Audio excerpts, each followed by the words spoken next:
Good evening. My name is Adela Pineda Franco, and I'm a professor of Latin American Studies and the director of the Teresa Lozano Long Institute of Latin American Studies at UT, better known as LLILAS. It is truly a pleasure to open today's event, part of the Mary Ann Faulkner Distinguished Lecture Series in Latin American Public Affairs and Politics. At LLILAS, our mission is to advance understanding of Latin America through interdisciplinary research, teaching, and public dialogue. We bring together scholars, students, and practitioners committed to exploring the region's histories, cultures, and pressing policy challenges, always with the goal of connecting ideas to society. Our partnership with the LLILAS Benson Latin American Collection, led by my colleague Melissa Guy, deepens this mission in extraordinary ways. Together, LLILAS Benson stands as one of the world's premier institutions for the study of Latin America, combining world-class archival treasures with cutting-edge scholarship and public engagement.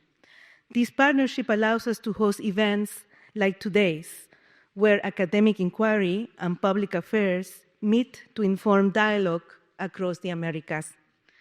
Before we begin, I would like to express our sincere gratitude to Dr. Larry Faulkner and his wife, Mrs.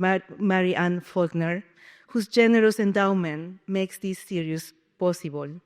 Their vision and support enable us to sustain meaningful conversations that bridge scholarship, policy, and public life throughout the hemisphere. Muchas gracias.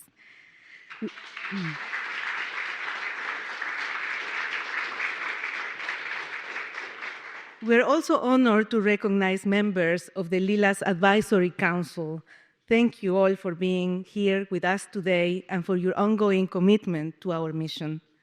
We're equally grateful for the presence of the university's leadership who have joined us this afternoon. Senior Vice Provost and Director of the University of Texas Libraries, Robert H. Donald, and Dean JR DeShazo of the LBJ School of Public Affairs. Thank you all for your continued support, which makes our work possible. I also want to thank Dean David Sosa, who couldn't make it today, but who's the Dean of the College of Liberal Arts, and I thank him for his support as well. Today's lecture, yes. Today's lecture highlights one of Latin America's most remarkable accomplishments in engineering, governance, and international trade, the Panama Canal, which handles over 500 million tons of cargo and 13,000 ships annually, facilitating near 5% of all global trade. From its opening in 1914 through 1979, the canal was under U.S. control before the Panamanian government assumed partial authority in 1979 and full control on the last day of 1999.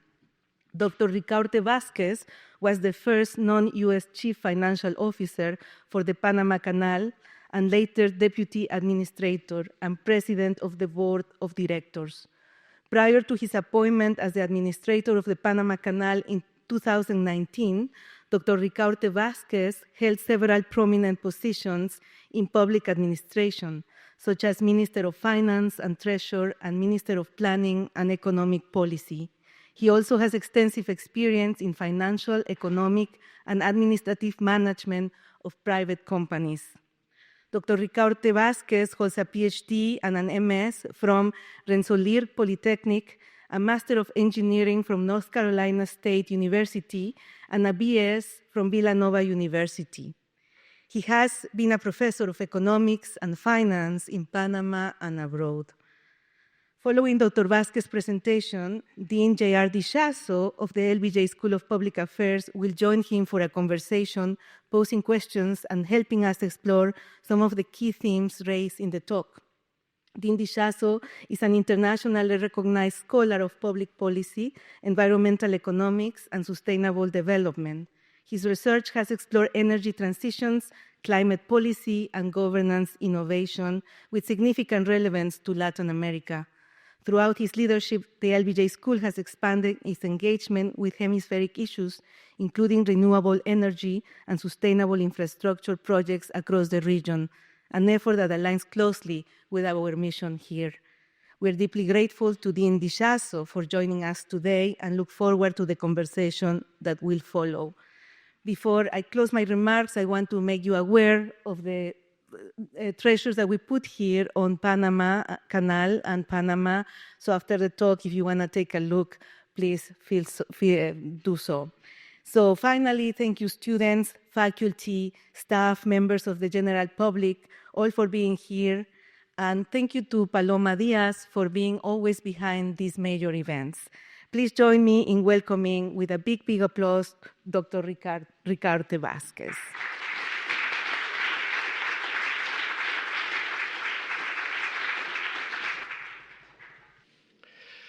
Thank you for the kind invitation to make this presentation at the Teresa Lozano Long Institute of Latin American Studies here at the University of Texas. Adela, thank you for the invitation. You wrote the letter and made the trip. And I have to say I made a trip because I happen to be in Texas this week. And it happens to be that this is Independence Week in Panama. So there are plenty of holidays, and one way of really honoring the country was to put some work together, and no better work than coming to Texas to do so. The Panama Canal. Where do we start? Panamanians are in love and have a sentimental link and has an emotional liaison with the Panama Canal, because the Panama Canal led to the separation from Colombia. So the whole reason why we were no longer part of Colombia was essentially because there was an interest to build the Panama Canal. The French tried to do it, they did not succeed. And then there was an opportunity for other technologies to come along and actually build the Panama Canal. It was a magnificent piece, and is a magnificent piece of engineering. The Panama Canal Authority is the entity under Panamanian law that operates the Panama Canal. There are several elements that I would like to point out, especially when you talk about public policy. First, the Panama Canal Authority was created under a constitutional title. Why? Because that was the primary reason of granting the Panama Canal the separation that it required from central government. There has been a lot of conversations about Chinese influence, but there is a big Chinese wall between government and the Panama Canal. The administrator, or CEO, is selected in an open competition and through recruiting, and the decision is made by the 11 board members of the Panama Canal Authority, not by government. Now, the board members of the Panama Canal Authority are appointed by the president and approved by Congress, and they serve for 9 years in a staggered term. So we have all these 9 members to serve in subsequent 3 9-year periods. So every 3 years, you have 3 new board members.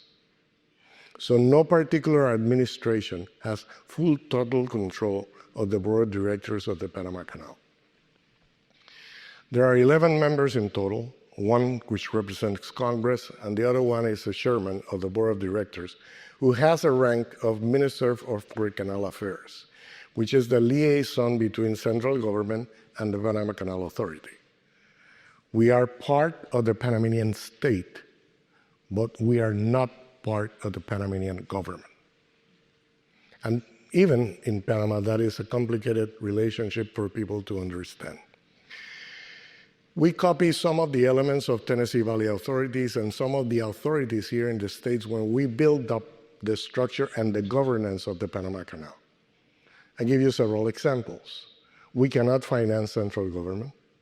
We have seen the stories of the PDVSAs of this world, Ecopetrol, Codelco, Pemex, you name it. So we are arm's length in finances from central government. Our budget is approved by Congress, yes, but Congress can't touch the budget. And if they do not vote the budget, our budget as presented by management comes to force. So that was a severe limitation. Why? Because the constitutional title and the neutrality treaty demands that the Panama Canal remains a continuous operations at all times for international trade to open to all countries of the world in times of war and peace. And that's a mandate. So under that mandate, we had to remain operational. And that's the reason why the Panama Canal has a different structure.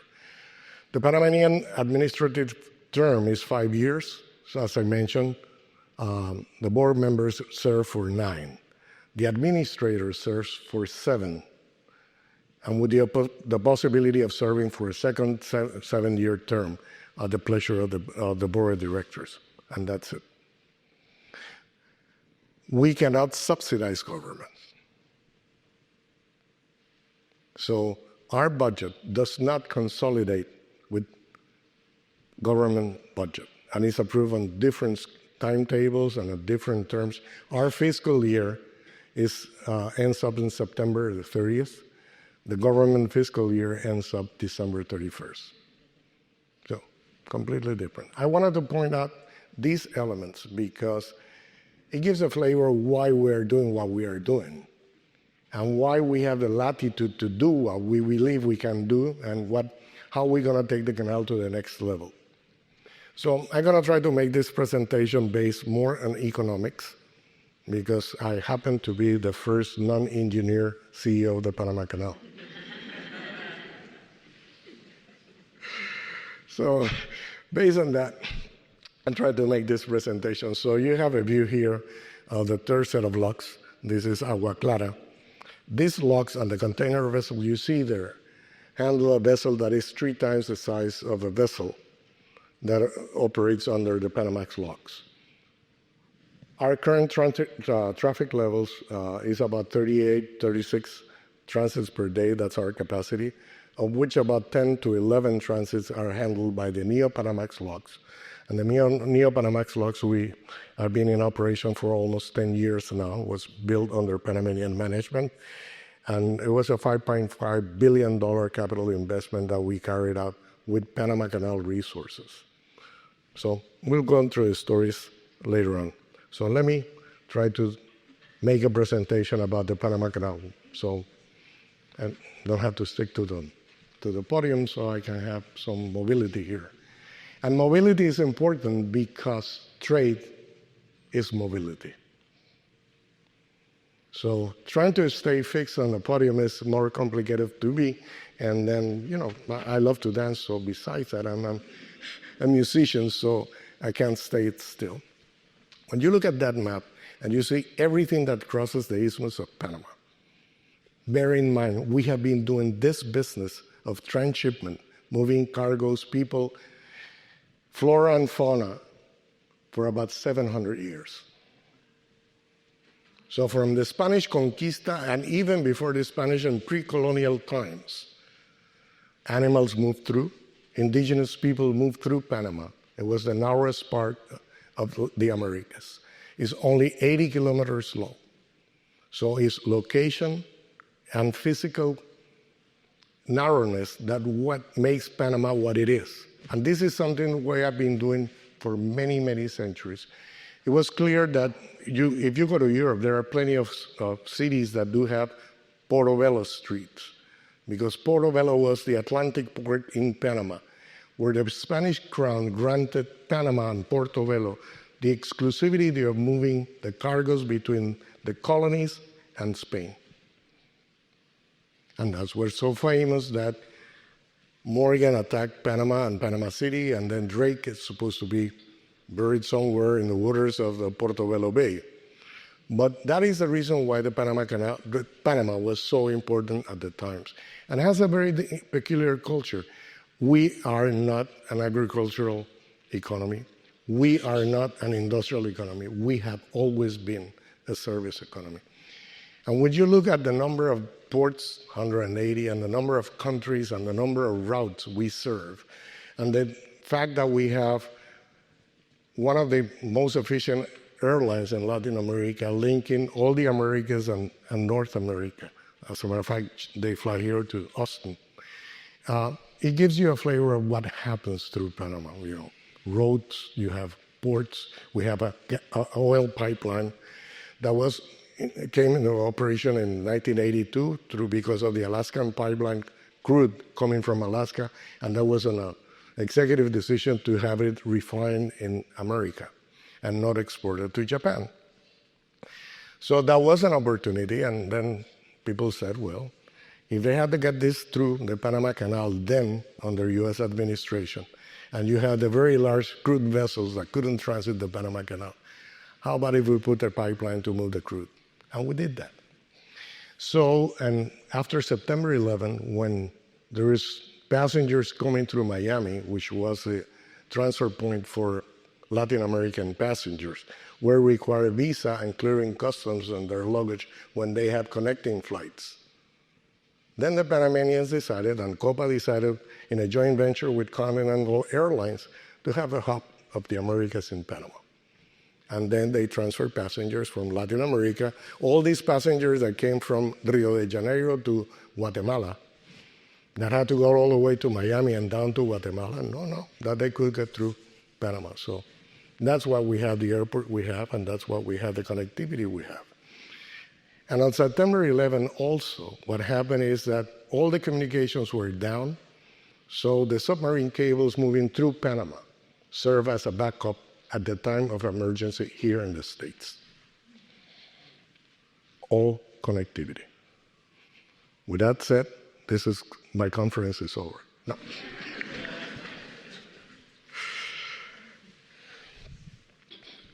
We are a shortcut. So what are the options? The option is you to go long-haul trans-Pacific and go through the Panama Canal and then to the east coast of the United States. Sure, that's one way. The other way, you can go to LA, Long Beach, and then transship through the land rail and try to put the cargoes back to Boston and the northeast part of the States. Some of that effectively occurs that way. You can go through the Cape of Good Hope. You can go through Suez. So when we had a drought about 2 years ago, severe drought, then the only, probably September, we had our staff meeting and said, gosh, the only problem that could worsen this situation is something happens in the Middle East. And it did. So Suez traffic dropped by 50%. And most of the traffic was to be reallocated going through the Cape of Good Hope. And this dislocated everything that we knew about allocation of vessels, fleets, and cargoes. That after COVID, when you have all the containers misplaced in all the different ports of the world. So in the 7 years, this is my 7th year as CEO, I have gone through one drought, COVID, surplus of water, severe drought, and full year of full water capabilities at the Panama Canal. And then some of the international tensions about rates, tariffs, and everything else that impacted international trade as well. So I have to say my 6 years at the canal has been quite interesting. Who do we serve? Well, the main routes, our main customer is the U.S. So 3/4 of the cargo that moves through the Panama Canal either has an origin or destination at a U.S. port. And that's standard. The second user, China. The third user, then is Japan. Then comes probably Korea. And then we serve some of the countries in Latin America, Mexico, Peru, Chile. Some of these cargoes move from the Pacific Rim into Europe. And some cargoes move from Central America either to the U.S. or to Europe through the Panama Canal. The hinterland surrounding the Panama Canal is critical because in spite of the fact that the Panama Canal is only 5% of Panama's GDP, about 50% of total economic activity operates around the Panama Canal. It's not owned by the Panama Canal, but it's operated by the Panama Canal. That includes Hutchinson's ports and Zurich's ports and Evergreen ports and other port terminals operating alongside the Panama Canal. There is a railroad that was owned by Canadian Pacific after they acquired the interest from Kansas City Rail. So there is a lot of activity surrounding the Panama Canal, but once again, this is the same business we have been in for the last 600 years, transshipping cargoes and people. So how important and relevant it is to international trade? We handle 6% of world maritime trade. That doesn't sound big, but bear in mind, we do not trade crude oil through the Panama Canal. Suez does that. And that's probably one of the high-value cargoes that move around the world. So that's the reason we handle essentially manufactured products and some chemicals and some dry bulks. In the region, as far as our traffic is concerned, then we have some customers in the region, and we serve the region as well. So somewhere between 7% and 12% or more, and in Central America is 37% of all the cargoes that move from their economies in through the Panama Canal represent the volumes that we handle.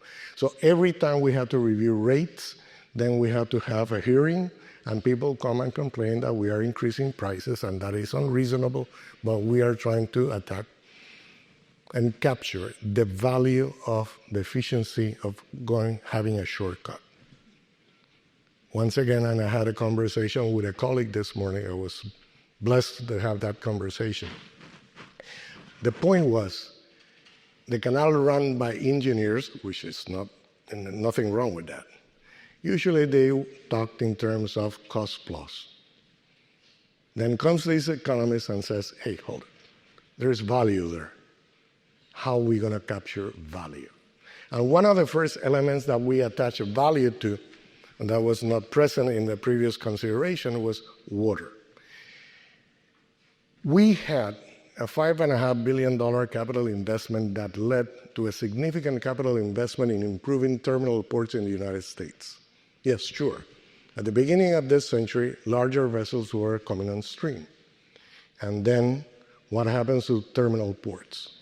At the time when we were considering expanding the Panama Canal, we decided that instead of looking at that as a standalone infrastructure, it has to be a systemic type of approach. If we build the expansion and there were no terminal destinations, then what was the Panama Canal expansion for? So you see there, when there is a vertical line, that's when the Panama Canal expansion, the third set of locks came to operation. And since then, there's a steady growth, not only on the volumes that go through the Panama Canal, because we're handling larger vessels, but some of the products that couldn't make it through the Panama Canal before, such as LNG, which was a major technological breakthrough in 2010, give and take, led to some commodities that were not in our preliminary assessment of the canal expansion, came through the Panama Canal, and I will explain that a little bit. And then you have the gray area there, and we have a dip. And that dip is because we have little water to operate on. Let me give you some ideas. People, even in Panama, think that we operate on ocean water. Wrong. We operate on fresh water. Suez operates at sea level. We have locks. We use 2.5 times the amount of water a city of the size of New York uses today. Every single day. And where do we get the water from? Rain. And that's it. So either we have, and one final comment. The volume of water we use does not depend on the vessel size. It depends on the lock you use to move the vessel. So that's the reason we use so much water. When the canal was built and it began operations in 1914, the total population in Panama was less than 400,000 people, maybe 320,000. Nowadays, 2.5 million Panamanians drink water from the Panama Canal lakes. The volume of water the Panama Canal uses has been relatively stable because we transit 38 vessels per day, and the utilization is transit determined. Of course, the mix big log, smaller log, makes a difference. The new log uses 3.5 times the amount of water the older log uses. We are handling vessels that are 3 times the size of the Panamax vessels. So when we didn't have water, we couldn't cut water for municipal and industrial use for human consumption. So the only alternative we had in 23-24 was to reduce the number of slots transiting the Panama Canal. Gosh. But we represent 20 cents of every dollar in tax revenue of central government. We are detached, but we pay. So how to approach that? So we said, let the market decide. So there are 20 slots. Everyone has to come with a reservation, and we auction the slots. And there were news, especially after what happens in the Middle East, that a vessel paid $4 million just to get a slot to get through the Panama Canal. We did not decide that. That was a market decision. Someone in a corporation decided that it was extreme value to have the vessel coming through the Panama Canal in order to reload energy products somewhere in Louisiana. But it was market-driven. We have to respect the neutrality treaty. We cannot dictate who transits. We have decided that the market will dictate who transits. And that is value-related. So whatever value it represents to have the transit on time through the Panama Canal leads to what is the price I'm willing to pay to get that slot to get through the Panama Canal. So we are catching some of that business nowadays. The other thing that happened is that by allocating resources the way we did, then we brought larger vessels transiting the Panama Canal, and by doing that, water utilization per ton of cargo improved. So we improved the water efficiency and productivity of the canal by using economic valuation to do our pricing and allocating resources. I will not dwell too much on that. This information, essentially, you look at the blue ones, and you see that is what goes to the Panama Canal, and blue and the gray. But one is the origin and destination of cargoes here in the States. Essentially, probably the port that has the greatest relationship with the Panama Canal is the Port of Houston, because we get energy products coming from Permian Basin and the areas that have to go to Asia, and they go through the Panama Canal. They get a little bit of containers, but we serve mostly all ports on the eastern seaboard, including the Gulf. So we have essentially an association agreement with most of these ports in the States. As you look at that graph, containers, which is manufactured products, do represent more imports than exports from the United States through the Panama Canal. So the lion's share of what we handle for the U.S. economy is essentially energy products measured by value. We handle, give and take, $575 billion worth of cargo through the Panama Canal every year. Revenues of the Panama Canal are about 0.75% of the landed price of merchandise. So we are a relatively small portion of the landed price value of any merchandise that goes through the Panama Canal. And still, we are only 5% of Panama's GDP.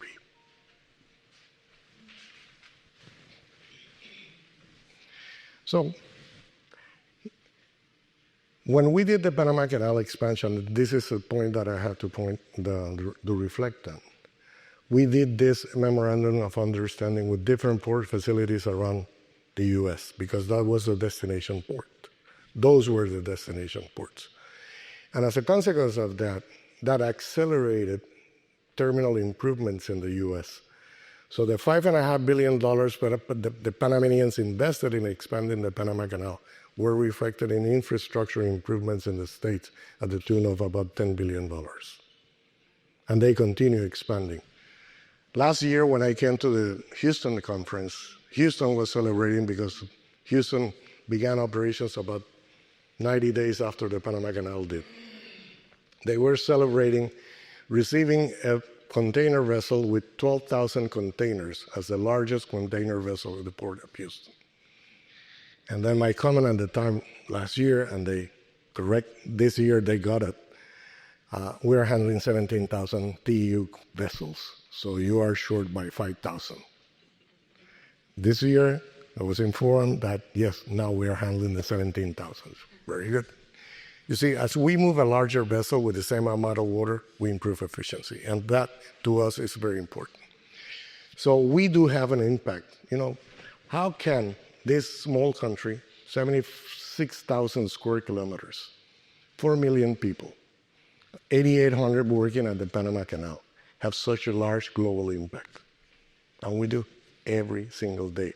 And we are aware of the responsibility not only for Panama, but for global trade too. How important are we for Texas?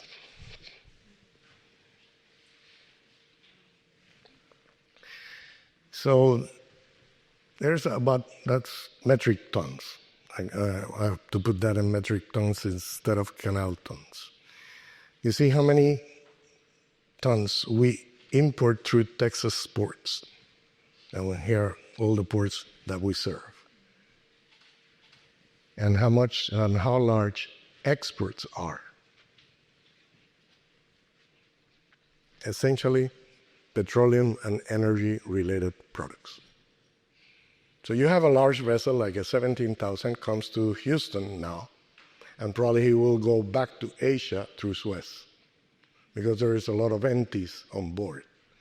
Because there is very little cargo value on board, they rather go the long way. And essentially what the Panama Canal does is to improve network efficiency for the shipping lines. So you can see there in blue and red, that's U.S.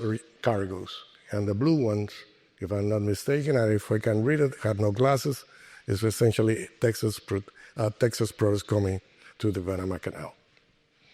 So we serve most ports in Texas with different products, and this is the overall composition of the tradables here from Texas. 4 different products, two different stories. For containers, which is the upper left-hand part, we remain somewhere around 50% market share. Every container that comes through from Asia to the States is essentially half of them go through the Panama Canal. There is a portion, the brown portion on top, that is what goes to the West Coast and use the land bridge. And the difference is what goes through Suez or Cape of Good Hope. But then you go to U.S. grains going to Asia. We have dropped our market share in grains going through Asia for 3 reasons. Firstly, it was a drought that was included the Mississippi River. So there were restrictions in getting especially agricultural products out of the Mississippi River. The other thing is that the cargo value, compared to containers or compared to some of the energy products, agricultural products and dry bulks do not have such a large value, and consequently, paying in an auction process at a slot at the Panama Canal was too expensive on a landed price. So they decided to go through the long haul, that is Cape of Good Hope. There is another element too. Dry bulkers draft a lot more than any of the other vessels. So they need more water on their keel. And we had limited water, and because we had limited water, they couldn't come with the full payload. So they made it inefficient. So going ocean, it was better for them, and they actually moved through the Cape of Good Hope. We are recapturing some of that volume now that we are back to 50 feet of draft because we are operating at the full lakes. The other one that disappeared on us, and it was very important in the early stages of the Panama Canal expansion and the third set of locks, LNG. LNG, essentially, we had 3 transits a day going from Gulf and Elba and other terminals through the Panama Canal going to Asia. So as a consequence of what happened in the Ukraine, most of the volumes of LNG are now originating in the States with destination in Europe. What does that do? You have more fleet availability because the short haul in transatlantic is a lot shorter than the long haul going through Asia. So you redeploy the fleet in such a way that in order to move the same volumes, then you allocate those vessels. And in the old days, when the business was good for Panama, the rates were $150,000 per day. That was the charter rate. In February or April this year, we have a record of $25,000 per day charters. So making the long haul and a day and the charter rate and the daily charter rate allows for the product to tolerate the longer distance because you are paying a lot less by day than the shorter distance that is going through the Panama Canal. Only when Europe resources its energy products from within Europe, probably that trend is going to change. So we are expecting that over the next 3 years, the Panama Canal will see very little of LNG tradables trading through the Panama Canal. That's not the story with other liquid gases, LPG, propane, butane, and ethane. We take a 95 market share, 97 market share of those exports through the Panama Canal. And you'll see, I will make a presentation. We are considering the possibility of having a gas line through Panama to complement the waterway in the years to come. So, in 25 years of Panamanian management, we had handled about $15 billion in total capital investment. We borrowed about $4 billion to build the Panama Canal expansion. The outstanding balance is probably $600 million. Very impressive. We have a 22% growth in income and about 25% year-to-year growth, compounded annual growth in net income. A different criteria in operating the Panama Canal. Yes, people complain that it's too expensive. Everything is relative. Compared to the value we provide, we are the best option. We are reliable. We have lowered our transit times from 40 hours with waiting times and the like. Now everything goes through within the first 24 hours because we have the reservation system and people book ahead and we trace where the vessel is. So if it's congestion, we report and they slow down, save some fuel. If not, then they do it differently. And because environment is critical, then we are very sensitive to what happens to the water resources that we operate and manage and we're responsible for. So we decided about 2 years ago that we will diversify our revenue flows. Energy products are growing, and there will be more approvals here in the States, and the destination and the appetite in Asia remains there. There have been issues in the press over this year about terminal ports being operated by C.K. Hutchinson.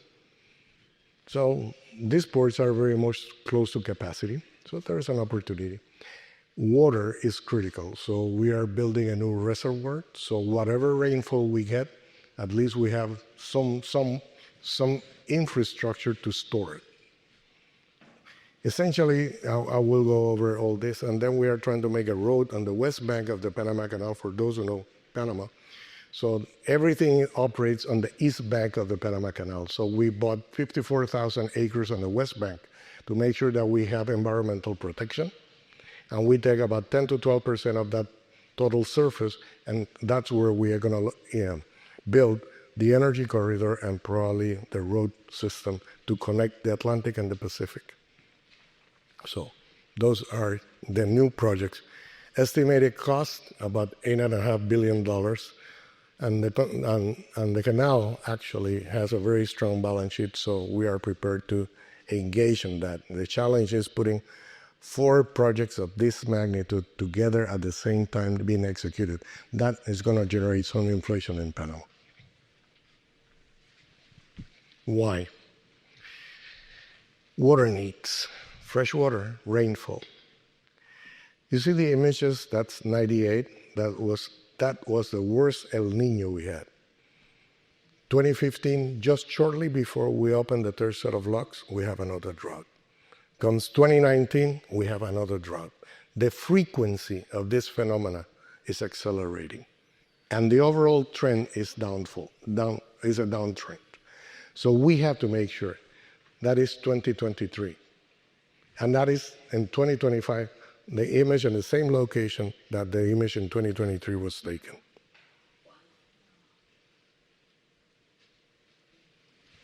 Yes, we are climate dependent. The most important input aside from human capital is not under control of the Panama Canal. The only thing we can do is make the best of the rain that falls. And that's the reason why we are considering the possibility of building the reservoir. And you see, this is the trend since the Panama Canal transfer. It's downward and a lot of volatility. And the customers demand reliability. So the reservoir addresses the reliability issue, and that's one of the reasons that we had to build it. We are addressing also the community needs, and the community needs go before we start building any infrastructure. People, people, people. We have taught people how to do better crops, harvest better, go to market, and provided them with education and how to work out in a sustainable way that protects the water resources in the Panama Canal watershed.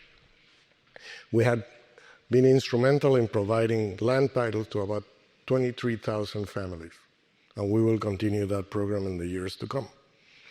So the water project is about $1.5 billion. We are expending about $450 million in people-related programs. You know, if someone is affected, his conditions with land, the property will be significantly better. We are using IFC 5 as a criteria to relocate people. And we believe that it's a 4-year construction of the infrastructure. But the starting date depends on when we settle with the communities that will be affected. And it is in the forefront of what we are doing. And we have to that conversation day in, day out with the communities. So that is on the critical part. So 550 families will be affected on the reservoir itself. There's essentially is an area with very low density. This option is significantly better than any of the other 2 we've discussed because the geography of the area is a deep valley. So essentially when we can have, Gatun Lake has 460 square kilometers. This will be about 46. We'll have a similar capacity, volumetric capacity than Gatun. And that's the reason why we are trying that to be, and think that will be more efficient. Then the world was brought to the attention of terminal ports in Panama. And about 42 of the transit that we get and 34 of the liners that we get on the new locks, we handle about 21 million TEUs containers per year, either by land, by transshipment, or because they just transit to the Panama Canal. Actually, ports are in a very limited capacity.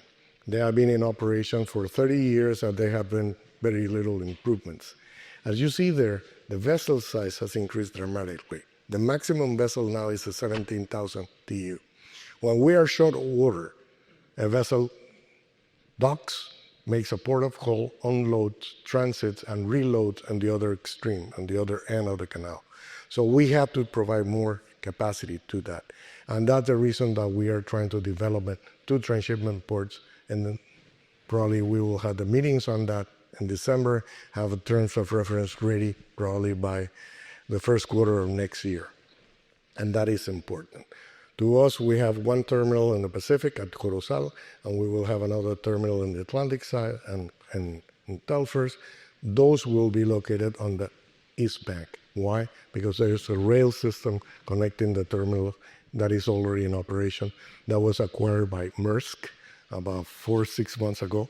And I think that the price paid and the value related price indicates that there is a good opportunity. So this is a rendering of the terminals, one in the Pacific, the other one on the Atlantic side. The target is to move about 5 million additional boxes per year.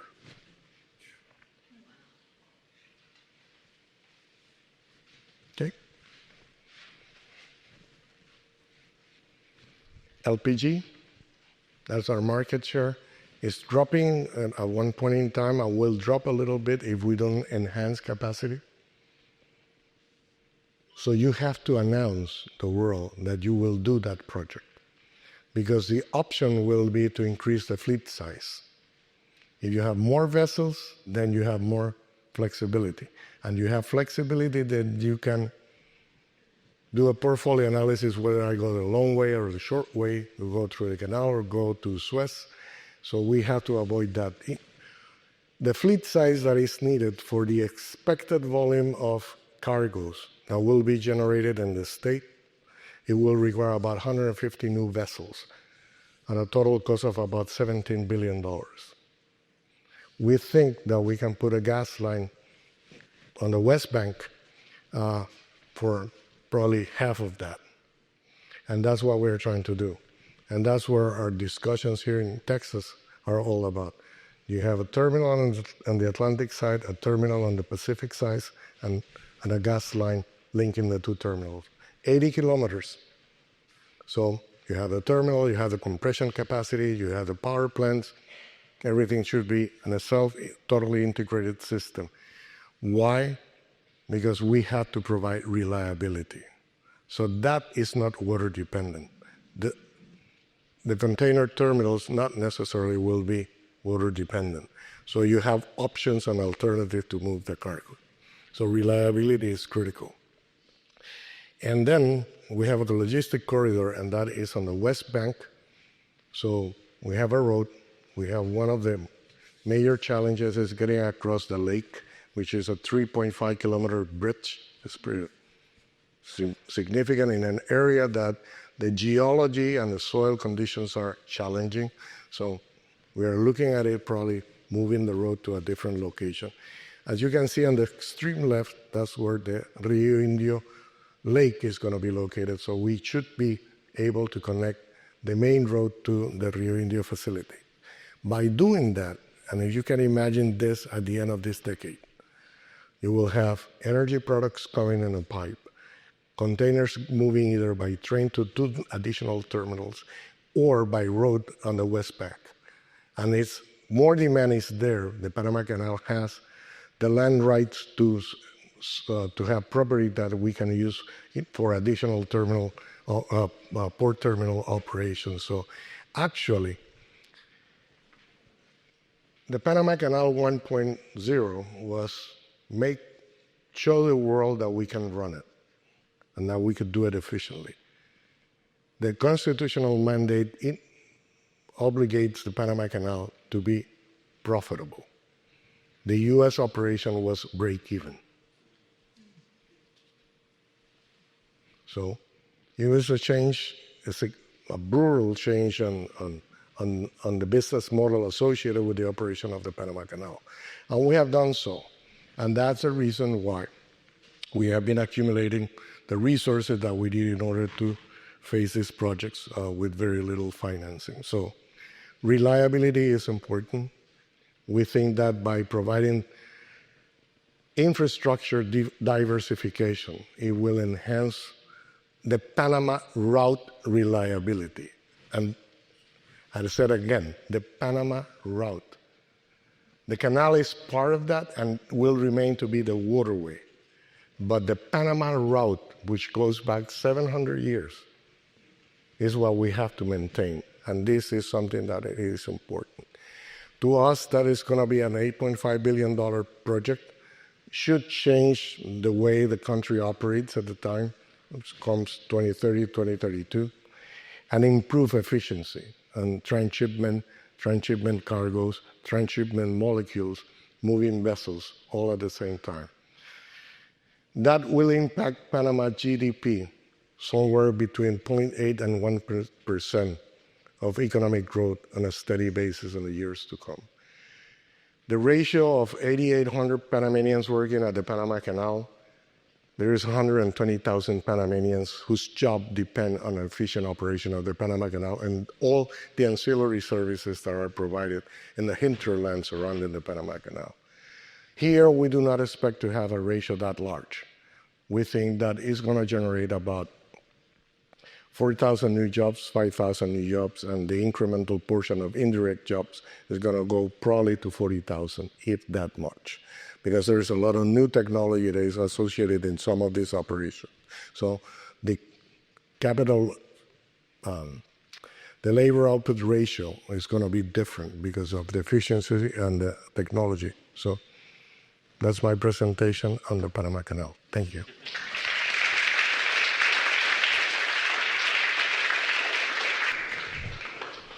I see. Thank you. Thank you. Well, good evening, everyone. Thank you for that presentation. I'd like to start with something that we in the U.S. heard about a couple of months ago, which I think most Americans aren't even aware of, which is that we have an obligation to provide protection and defense of the Panama Canal. Can you first clarify kind of the origins of that agreement, and then help us understand what are the threats that we should be worried about? Well, actually, the Neutrality Treaty addresses that the defense of the Panama Canal as a main responsibility of the Panamanian government.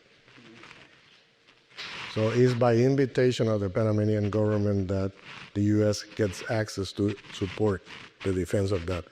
Obvious reasons, as I mentioned, 3/4 of the cargo that moves through the Panama Canal comes or goes from a U.S. port. And that was agreed, and those were the terms of the agreement in 1977. So it was a different world.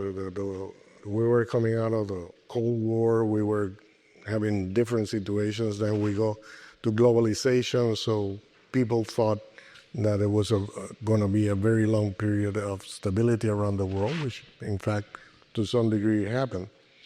But now there are different threats which are not national. They are not necessarily associated with countries. You have independent groups probably taking a more aggressive position in how to do and deal with infrastructures around the world. So it is a threat. Probably the threat will be more technological than anything else. Cyber threats? Or? Cyber effects that we have a very strong protection, that we have a very good outstanding agreement now with the Department of Defense under Southcom. And we got very good marks and did the exercises. You know, when the Ukraine conflict started, the hits on our system moved from about 100,000 a day to about 800,000 a day. And the operation remains there, and we take very good care of that. Of course, there is organized crime, which is a different type of threat. So an outright war itself among countries is probably a lot less as a threat today than it was, say, 50, 60 years ago. And probably the things you have to be warned about and you have to be aware of are probably more subdued elements that are diffuse and nationalities, but more into a specific individual groups. And when was the last time there was a physical attack on the Panama Canal infrastructure? Never, huh? No. Yeah, never. I was, as an economist myself, I was very intrigued by the move towards auctions. That's a nice solution to the question of how you allocate access. But I wonder about the politics of having reached that, and I could imagine it might be a little contentious. Were there countries or countries or parties that felt like the auction mechanism, which was based on willingness to pay, violated the neutrality agreement, or how were those two things squared off? And then there's the concern of equity as well. What did that conversation look like when you first implemented the auction process? Had a decision who to transit been made by someone in the administration would lead to at least a case in favor of discrimination or a violation to the neutrality treaty. Being these market forces, was the market who decided. So it's an invisible hand, who was there making a decision to pay the amount of money they pay in order to get a transit to the Panama Canal. We don't know, but someone got the transit and it was there. So, yes, it is fair or not. I think, it carries the same fairness that the price system and the market system carries. The relocated some of the tradables? Yes, it did. The environmental considerations are a reality. And somehow, from the environmental point of view and the economic environment, the fact that we have not made the investments to protect the environment are coming on hunt us because we haven't done that. So we have to pay these excessive prices when phenomena occurs and goes to extreme elements. For those of us that don't know the geography of the canal passage that well, can you explain why you have to use fresh water and you can't use seawater? Let me compare Suez and Panama. Suez is a desert. It's a softer material. So you dredge so you can keep it at the sea level. It's not that the oceans are at the different levels. The oceans are at the same level. The difficulty here was the continental divide. Actually, the lock system raises a vessel about 27 meters above sea level, 9, 9, and 9. And then on the other side, once you go up the lake, then you go down 9, 9, and 9. The alternative to do a sea level canal demanded such a huge amount of dirt removal, earth movement, that it was impossible. In Suez, it was not necessary because it was flat. Here you have to overcome the continental divide and then go 70 feet down so you can have the draft required for a vessel to transit. Buoyancy will be better on sea water, sure. But it didn't work that way. Yeah. So even with the investment in the reservoir to provide that backup, I'm sure that you all have done the modeling exercises. If the frequency of drought continues to become longer and more often, is this a concern that we should sort of think beyond just the reservoir? Is this an existential threat to the? It is an existential threat. Yeah. And that's the reason we are addressing the existential threat with diversification. I'll give you an example. We transit about 17,000 LPG vessels. If you take the LPGs out of the water, you just generated 17,000 vessel capacity under normal water circumstances. Moving containers also provides that, so you can lighter when you transit the Panama Canal if the water level are not at the levels that we have today for 50 feet of draft. So in essence, there are the two faces of the same coin. Yes, we want to use a traditional way of using water to make it because it's very efficient. But we are also looking long-term that probably some of the products that could transit Panama could be used a different technology.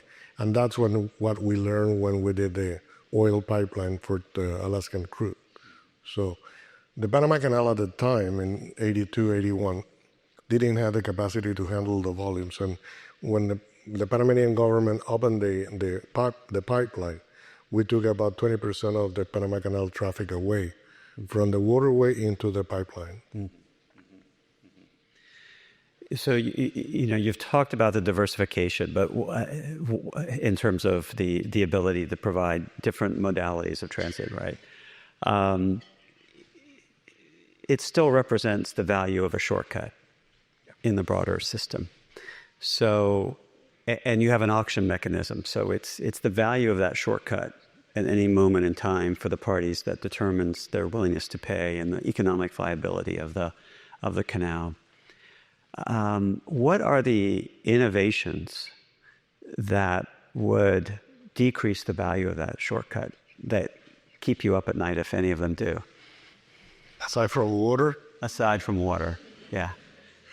Any ship efficiencies? No, I'll tell you. Yeah.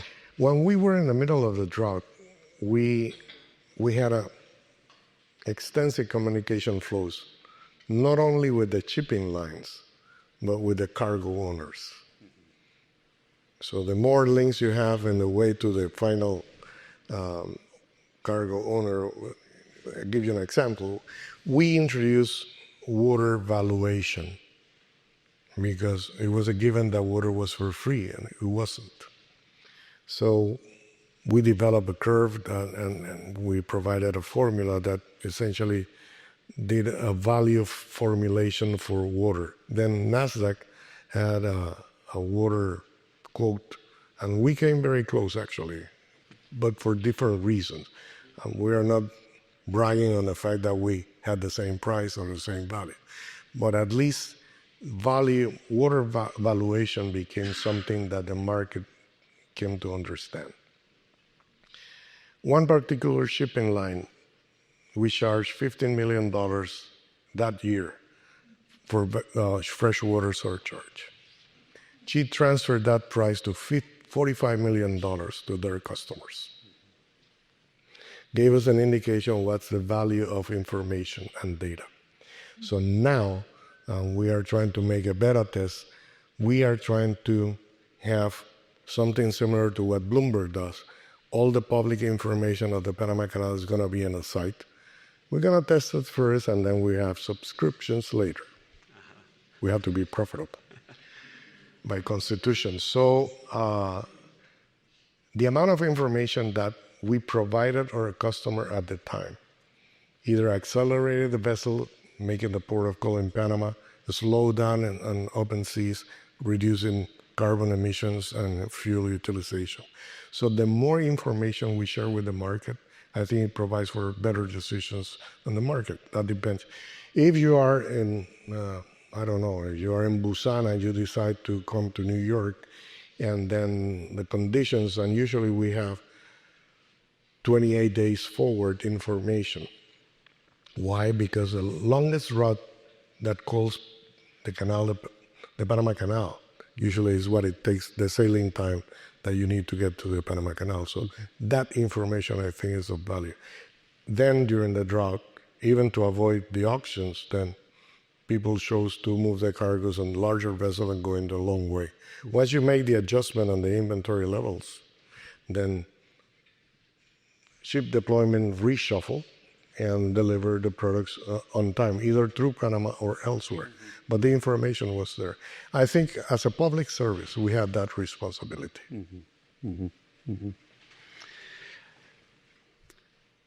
So when we think about the tariffs that the U.S. is currently imposing on the world, it brings to mind trade patterns and the Trump administration's broader goal of changing trade patterns and producing more in our country, onshoring, nearshoring, things like that. Do you worry about trade wars and the changing dynamics and patterns of world trade, is that likely to affect the Panama Canal at all? It will. It did. Uh-huh. It did. It did on one way, and we expect that it's going to move the opposite way eventually. There was a lot of front loading on manufactured products coming from Asia through the American market, especially on the East Coast. So inventory accumulation increased significantly, and most of those cargoes came through the Panama Canal. So we had a very good year. We closed our books in September, and we had a very good year because of that at the end. We're very much on plan, but the surplus we got at the end was the last 3 months when a significant amount of either containers and manufactured products and automobiles moved through the Panama Canal. So the market reacts to it. What do we expect this fiscal year? Is the low tide of what happened last year. Inventory accumulation is high, so whatever volumes are going to come in the next 6 to 8 weeks, probably going to be below the seasonal high that we get at this time of the year. And we took that into consideration when we did our budget for this year. Now, if you look longer terms, yes, trade patterns will be affected, and that's one of the reasons where we look at origin and destination and cargo flows and policies around the world. And we try to anticipate what will be the impact on trade flows, and we have to adapt. And there have been times where the Panama Canal utilization rate is lower. One of the things that is interesting that, for example, in container cargo, payload factor in the last part of fiscal year was about 80%. When you go southbound, that goes down to 60%. So they're taking empties back. We learn what happens when you have misallocation of containers. So we see that, and the market readjusted. We look at the vessel fleet and the order book to make sure, is there a volume that exceeds what it is the anticipated capacity? Then that could be a threat to the volumes that we handle. So we have early warnings and leading indicators that help us tell, or try to make an estimate of how the world is going to move as far as international trade is concerned. We agree, and it's something that, as a professional economist, looked at in 2016, that the world was moving away from globalization into localization. And we had taken that into consideration when I came to the canal. But then again, there are products and products. Then you have some of the energy products that are increasing at a very fast pace. And that's what leads to the possibilities of having an alternative technology to move the molecules compared to moving them on water at the Panama Canal. And alongside that, then once again, the Panama Canal will remain very relevant for the U.S. economy and for U.S. exports, especially in this part of the U.S. And then having that technology available, it provides more reliability for those products to get to the end market. Yeah. So, if you look around the world, there are countries that have tremendous natural resources, like Saudi Arabia and Alaska and other places. And many of those places, they realize that the demand for their product and the value that they offer is ephemeral. It's likely to change over time. And so they're actively thinking about how to make investments that diversify their economy away from that one resource. And it sounds like since Panamanian control of the Panama Canal has occurred, you've been very carefully and efficiently and effectively thinking about how to diversify risks of the resource. But you also said that you're not allowed to transfer resources into the Panamanian government. Well, no, yeah, okay, go ahead. Is that true? No. Okay. Can you see where I'm going with this? Yeah. Yeah. The Panamanian government acts as a shareholder, sure. So we had to pay dividends at the end of the year. Okay. How the dividends are defined are essentially net income minus the equivalent to retained earnings. We have to finance, self-finance our own capital expansion program. So what is left out of that goes to the government. So is Panama taking that profit and investing it in things that are going to yield dividends into the future, like education, other?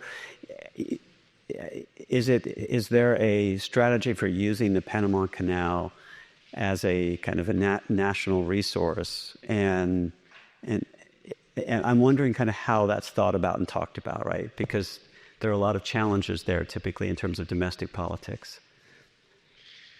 There have been some discussions about it. At times, people suggest that the Panama Canal has a greater saying in where all these dividends go. That is not in our mandate. That is the responsibility of central government. So one way of keeping central government away is not interfering in their business so they do not interfere in ours. Whether we agree, I was Minister of Finance. As a matter of fact, last time the central government had a surplus was when I was there. Uh-huh. And yes, you can be more efficient, and government resource allocation always can be more efficient. But there are under some political pressures that the Panama Canal is not. And it's very difficult to judge if you're not sitting on the other shore and you don't put yourself in other people's position, what the decision-making process is. You may or may not agree, and I will never make any comments about it, although I have an opinion about it. I'm sure, as any good citizen would. Right. But, that is their responsibility, and my expectation is that they fulfill their responsibility in the same way we at the Panama Canal fulfill ours. Mm-hmm. And it's not a matter of nationality, There's Panamanians working at the Panama Canal, there's Panamanians working in the central government, so it cannot be because of lack of resources. Definitely education is critical. Definitely. I've been a university professor for about 25 years, and I always teach freshman economics because you get the new crazy ideas coming from a freshman, and then you have to be updating yourself and keeping yourself in tune with what is happening. And to me, it's very refreshing when you have that. And yes, I think the results of the Panama Canal speak very good about oneself. But, the greatest compliment I get is when I say, "Hey, professor, how are you doing?" That's the greatest compliment. Mm-hmm. Mm-hmm. So when you're in the U.S. and you're talking to Americans, what is the message that you want to convey to them about how they should think about the legacy of the Panama Canal and its future? It's run well. I never will say that it's run better, but it's run very well. It's extremely efficient, and it has been very reliable. So we have fulfilled our responsibility acquired through the treaties, and probably we have exceeded that. We made the capital investments that were needed to keep it relevant. Mm-hmm. The third set of locks was that. In some cases, I joke on how fast infrastructure is created here and how fast we create infrastructure at the canal. Mm-hmm. Granted, our decision-making process, because it's at the canal level, is significantly faster, and also governments and the federal government is exposed to the same pressures and political elements that the Panamanian government is exposed to. Yeah. So in that sense, we understand that probably the resource allocation probably could be always better than what we got. But You do it, and you do it with the resources we have, and creativity is important. So we had not sat back and said, okay, this is a business that is going to be here forever. We have to adapt. We have to be resilient. We have to be creative. And we have to understand, the value proposition the canal offers the world. And when that value proposition you feel that is diminishing or something is happening to it, then you have to revisit what you're doing and see if you can have an opportunity. There are cycles and cycles. One thing in our favor, I have to say that location and geography helps Panama, and that's a natural resource. Whether we can get manufacturing and high tech to Panama is yet to be seen. Mm-hmm. But from some of the competitors around the world, especially in Latin America, from Mexico to Colombia, and maybe Peru, Brazil, Panama has been in this business for, as I mentioned, 700 years. We have seen the ups and downs of the cycle over 700 years. So it's going to be a challenge to gain in that space and to a country that has been there for such a long period of time and has proven to be resilient. The history of Panama is the application of newer technologies to the same principle. Camino de Cruces, the railroad, the canal, the gas line, the hub of the Americas, the communication network that goes through Panama. Maybe we will be transmitting bits of data at the canal come 50 years from now, and there will be less water utilization. But nothing, the product could be different, but the principle remains the same. We are the shortcut. Mm-hmm. Mm-hmm. Well, on that note, I want to thank you so much for being with us this evening. Let's give him a round of applause.